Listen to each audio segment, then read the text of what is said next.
Hello everyone, welcome and welcome back to my channel. I hope आप सभी अच्छे होंगे। ये है कोट की कटिंग एंड स्टिचिंग का पार्ट 2। तो आइए चलिए शुरू करते हैं। तो यहाँ मैंने फैब्रिक लिया है दो तरीके का। एक तो मैं हमारे पास है ये फैब्रिक जिसे हम लाइनिंग के तौर पे यूज़ करेंगे, और दूसरा मैं यहाँ पे यूज़ कर रही हूँ नेट, क्योंकि मुझे स्लीव का वही वाली डिज़ाइन चाहिए थी जैसा कि आपने थंबनेल में देख रखा है। तो मुझे उसके लिए नेट का फैब्रिक ही चाहिए था, और दूसरी फैब्रिक का मुझे नाम एग्जैक्ट तो नहीं पता है। शॉप वाले ने मुझे बताया कि कोई इम्पोर्टेड फैब्रिक है। तो इस तरीके से हम लाइनिंग के तौर पे इसको यूज़ करने वाले हैं, और इसके अलावा हम एक और लाइनिंग की फैब्रिक लेंगे। तो आइए चलिए इसे कट करते हैं। सेकंड नंबर की लाइनिंग के लिए मैंने यहाँ पे फैब्रिक को डबल फोल्ड पे कर लिया है। पैटर्न को रख के डार्ट के साइड में मैंने 0.5 इंच ईज लिया है, और नीचे के साइड जो हमने एक्स्ट्रा लिया था 1 इंच, उसे हम ट्रेस नहीं करेंगे, क्योंकि कोट में लाइनिंग हमेशा ऊपर होती है, अंदर के साइड में इक्वल नहीं होती है कभी भी फेसिंग के, इसलिए हम इसको कम करके कट कर लेंगे। तो देखिए नीचे का मैंने 1 इंच नहीं लिया है, साइड में मैंने ईज दे लिया है। ऐसे ही हमें बैक पार्ट को भी कट कर लेना है, और इसको हम लेबल कर देंगे ताकि हमें कोई भी कन्फ्यूजन ना हो, क्योंकि कुछ कुछ पैटर्न इसमें आपको सेम लगेंगे जैसे साइड बैक का। तो आइए अब कॉलर की कटिंग देख लेते हैं।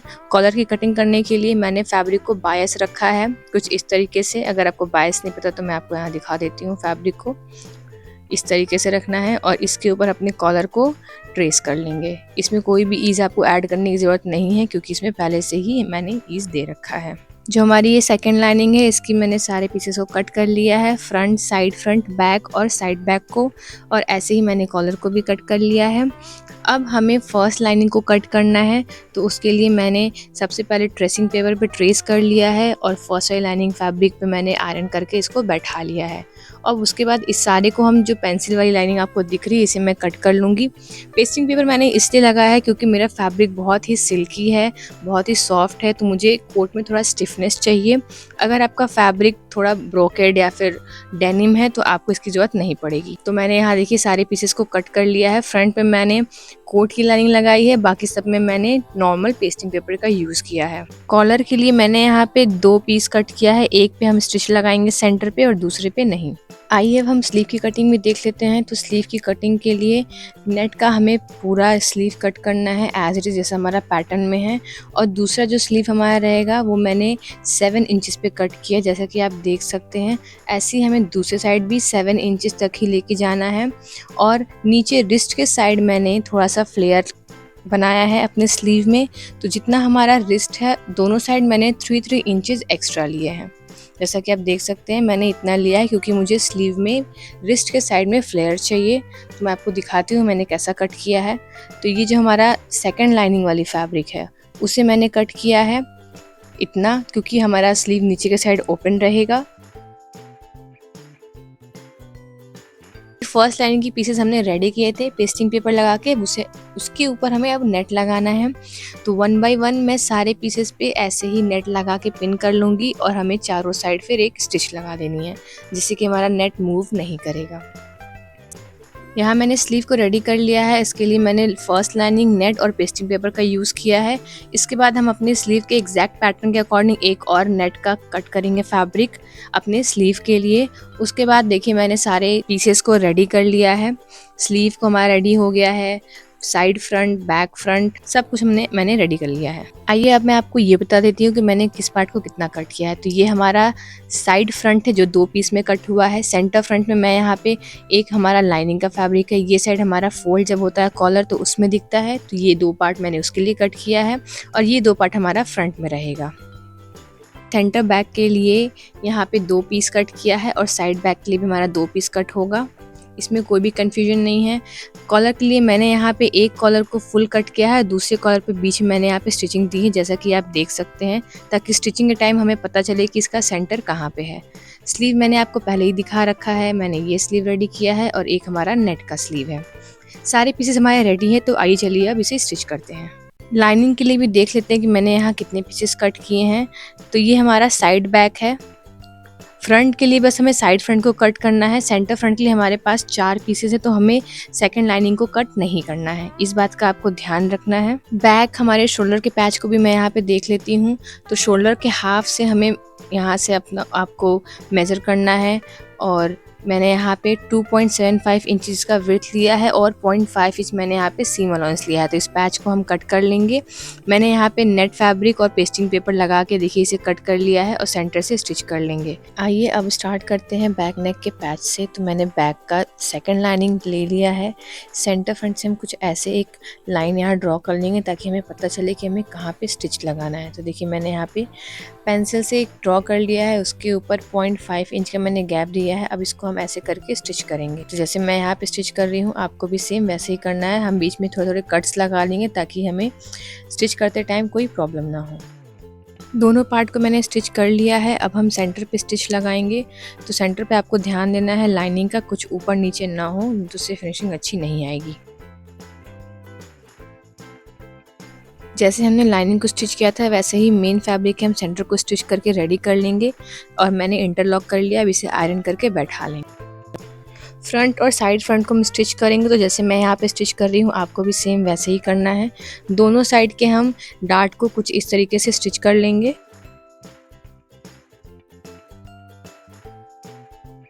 ऐसे ही हमें फ्रंट के लाइनिंग को भी स्टिच करना है। तो आप जैसे देख सकते हैं जो स्टिफ पार्ट है, जो जहाँ मैंने अच्छा वाला पेस्टिंग यूज़ किया है, कोट वाली पेस्टिंग को, उसके साथ हम लाइनिंग को अटैच करेंगे। क्योंकि जब हमारा कॉलर फोल्ड होगा तो अंदर वाला हमारा पोर्शन है वो बाहर दिखेगा, तो वो ज़्यादा स्टिफ होना चाहिए और अच्छा होना चाहिए। इसीलिए मैंने ये वाला पार्ट अंदर के साइड लाइनिंग के लिए यूज़ किया है। फ्रंट पार्ट में यहाँ पे एक और तरीके से आप यहाँ पे स्टिच कर सकते हैं। जो प्लेन लाइनिंग वाली फैब्रिक है वो भी इसी अकॉर्डिंग कट करके आप स्टिच करेंगे तो ऐसा स्ट्रेट वाला लुक आएगा। मैंने फर्स्ट पार्ट में आपको समझाया था पैटर्न मेकिंग वाली वीडियो में, तो आप वो भी कर सकते हो। बट ऑनेस्टली मुझे ये इतना इंपॉर्टेंट नहीं लगा, इसलिए मैंने ये चीज़ नहीं किया। बैक के चारों पार्ट को देखिए मैंने यहाँ पे स्टिच कर लिया है और दूसरे साइड मैंने आयरन करके बैठा लिया है। ऐसे ही हमारा फ्रंट का लाइनिंग भी रेडी है, फ्रंट का मेन फैब्रिक भी जो ये देख सकते हैं आप रेडी है। अब बैक पार्ट का जो लाइनिंग है उसे स्टिच कर लेना है। तो ये सेंटर है और साइड बैक को भी जिस तरीके से हमने पहले स्टिच किया था वैसे ही स्टिच करके आयरन करके बैठा लेंगे। बैक और फ्रंट के दोनों पार्ट के शोल्डर को हम अटैच करेंगे। और एक बात का आपको ध्यान रखना है कि आप जो भी स्टिचिंग करें तुरंत आप उसको आयरन करके सेट करें, उससे फैब्रिक की फिनिशिंग, आउटफिट की फिनिशिंग काफ़ी अच्छी आती है। तो मैंने यहाँ पे देखिए शोल्डर को अटैच कर लिया है, साइड को भी मैंने यहाँ पे स्टिच कर लिया है। एक बार हम मेजरमेंट चेक कर लेंगे कि हमारा कितना आ रहा है, थोड़ा सा अप डाउन हो सकता है।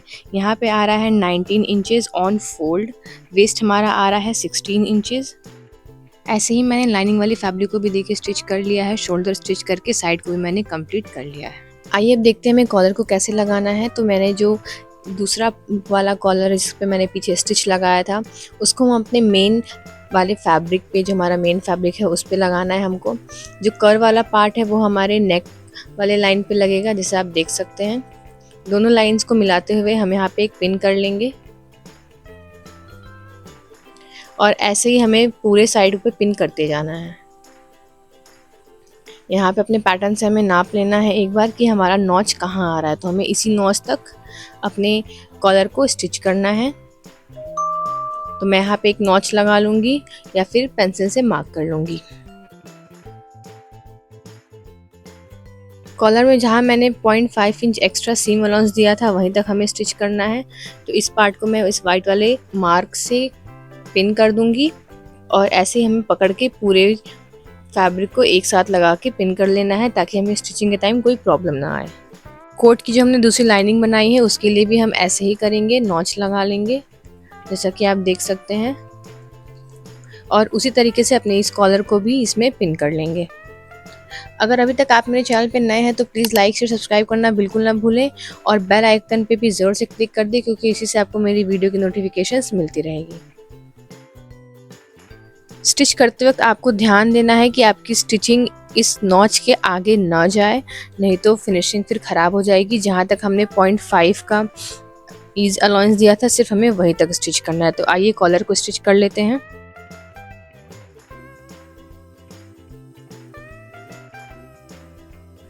दोनों कॉलर को मैंने यहाँ अटैच कर लिया है, बहुत ही फिनिशिंग के साथ हमारा कॉलर रेडी हो गया है। अब लाइनिंग वाले पार्ट को हम सेंटर में मिलाते हुए दोनों कॉलर को एक साथ पिन कर लेंगे और ऊपर के साइड एक स्टिच लगा लेंगे। कॉलर को अटैच करने के बाद हमें शोल्डर पैड लगाना है शोल्डर पे। इससे हमारा शोल्डर काफ़ी स्टिफ लुक आएगा। तो शोल्डर पैड लगाने के लिए मैं इसका एक लेयर निकाल रही हूँ क्योंकि ये बहुत ही थिक है और हम इसको अपने शोल्डर के मेजरमेंट के अकॉर्डिंग कट कर लेंगे जितना हमारा शोल्डर का मेजरमेंट आ रहा है, और दोनों साइड 0.5 इंच हम गैप छोड़ देंगे। तो मैंने चारों साइड टक कर लिया है इसे और अपने शोल्डर पैड को अटैच कर लिया है। अब हमें अपने कॉलर को स्टिच करना है। तो आप देख सकते हैं जो हमने गैप छोड़ा था यहाँ पे, उसी पे हम अपने कॉलर को स्टिच करेंगे इसी लाइन पे। बहुत ही केयरफुली आपको स्टिच करना है, ज़्यादा आगे नहीं ले जाना है, नहीं तो कॉलर का शेप बिगड़ जाएगा। तो देखिए मैंने यहाँ पे स्टिच कर लिया है, ज़्यादा आगे तक हम नहीं जाएंगे। अब हमें अपने इस वाले कॉलर के पार्ट को स्टिच करना है। सबसे पहले मैं यहाँ पे पिन कर लूँगी जिससे कि फैब्रिक मूव ना हो। अब मैं आपको क्लियरली बताती हूँ, देखिए यहाँ से लेकर हमें आगे तक स्टिच करते हुए जाना है, ज़्यादा पीछे भी आपको नहीं लेके जाना है स्टिचिंग, नहीं तो उससे भी शेप में फ़र्क आ जाएगा। जैसे मैं यहाँ स्टिचिंग कर रही हूँ आपको भी सेम वैसे ही करना है। फिनिशिंग का बहुत ही ख्याल रखना है क्योंकि थोड़ी सी भी फ़र्क कॉलर को बिगाड़ सकती है। साइड को हम कट कर लेंगे और ऐसे ही दूसरी साइड में अपने कॉलर को स्टिच कर लेना है। तो देखिए मैंने कॉलर को स्टिच कर लिया है। अब हम अपने इस वाले पोर्शन को स्टिच करेंगे। तो मैं यहाँ पहले पिन कर ले रही हूँ। नीचे हमारा गैप थोड़ा कम हो गया है, लेकिन हाफ इंच जितना गैप होना चाहिए, हाफ से 1 इंच तक का गैप होना चाहिए। तो मैं यहाँ पे इतना ही स्टिच करूँगी जहाँ पे मैंने मार्किंग किया है।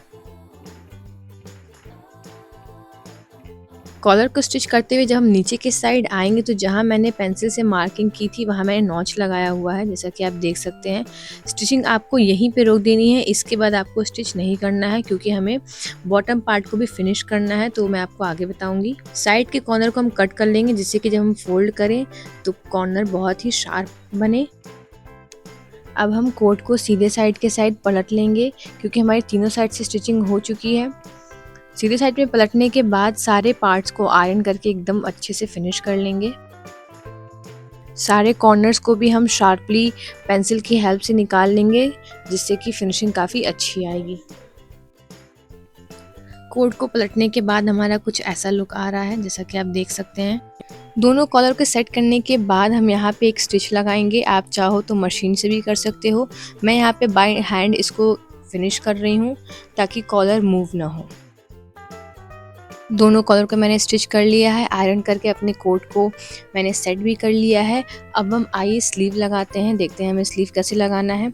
अगर आपको एक नॉर्मल स्लीव चाहिए तो उसका टेक्निक अलग होता है कोट में, ताकि अंदर के साइड भी स्टिचिंग सीधी आए, ना कि फैब्रिक उल्टा दिखे। बट मैंने यहाँ स्लीव का डिफरेंट डिज़ाइन चूज़ किया है, तो इसीलिए हम नॉर्मल स्लीव जैसा ही बनाएंगे इसको। तो देखिए मैंने यहाँ पे अपने फैब्रिक को और अपने लाइनिंग के फैब्रिक को दोनों को ले लिया है। अब हम इसे कोट के स्लीव की तरह बॉटम को इसके फिनिश करेंगे। तो सबसे पहले हम रिस्ट के साइज पे एक स्टिचिंग लगा लेंगे। रिस्ट पे नीचे स्टिचिंग लगाने के बाद हम अपने लाइनिंग को थोड़ा सा ऊपर एडजस्ट करके अपने मेन फैब्रिक के अकॉर्डिंग इसको प्लेस करेंगे और पिन कर लेंगे। तो देखिए हमें यहाँ साइड में और दूसरी साइड में स्टिच लगाना है। जहाँ तक मैंने स्टिच लगाया है, जहाँ तक हमें स्टिच करना है अपने कैप को, वहीं तक मैंने स्टिच लगाया है। जो मेजरमेंट हमारा पैटर्न में था मैंने आपको बताया था, केवल आपको उतना ही स्टिच लगाना है और इसको हम पलट करके आयरन कर लेंगे। अगर आपको इसमें कोई भी कन्फ्यूजन हो तो मुझसे आप कमेंट सेक्शन में पूछ सकते हो, मैं वहाँ पे आपको रिप्लाई दूंगी। स्लीव रेडी करने के लिए मैंने यहाँ पे नेट की फैब्रिक ले ली है जो हमने कट किया था। अब कैप के सेंटर को मैच करते हुए हम यहाँ पे पिन कर लेंगे और जैसे मैं यहाँ पे स्टिच कर रही हूँ आपको भी सेम वैसे ही करना है। तो जितना हमारा फैब्रिक है ऊपर एक स्टिच लगा लेंगे। उसके बाद फैब्रिक को देखिए नेट को मैंने सीधा ही रखा है और हमारा मेन फैब्रिक मैंने सीधा रखा है। नीचे इसको पिन कर लेंगे ताकि स्टिच करते टाइम ये भी साथ में स्टिच ना हो जाए। और अपने स्लीव को हम कुछ इस तरीके से फोल्ड करके स्टिच करेंगे ताकि जब हम इसको सीधे साइड में फोल्ड करें तो ये सीधा आए। मैंने अपने मेजरमेंट के अकॉर्डिंग मार्क कर लिया है। अब हम इस पे एक स्टिचिंग चला लेंगे।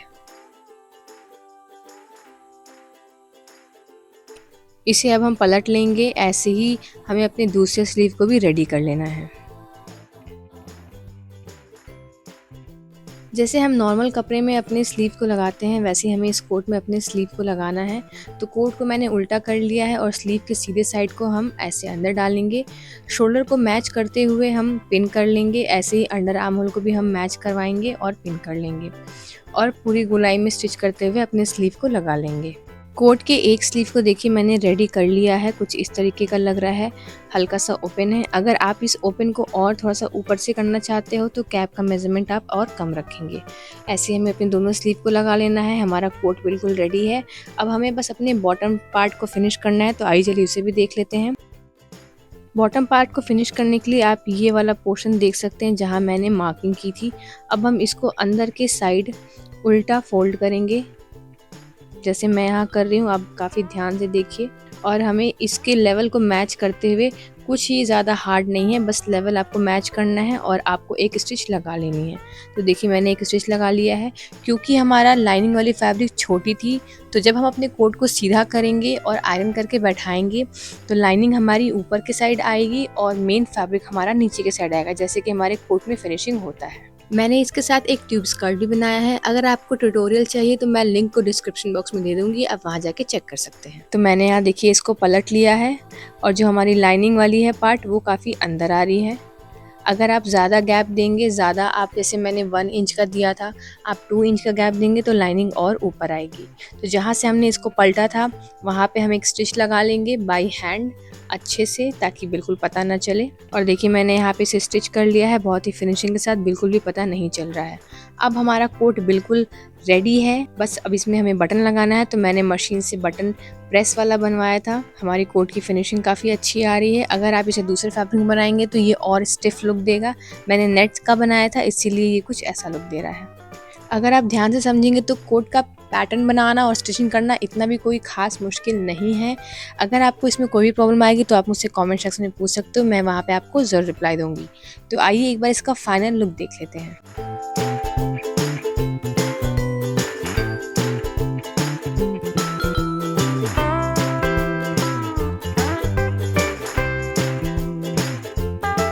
Thank you so much for watching guys. अगर आपको वीडियो अच्छी लगी तो प्लीज़ लाइक शेयर सब्सक्राइब करना बिल्कुल ना भूलें और बेल आइकन को भी ज़रूर से क्लिक कर दें, क्योंकि उसी से आपको मेरी वीडियो की नोटिफिकेशंस मिलती रहेंगी।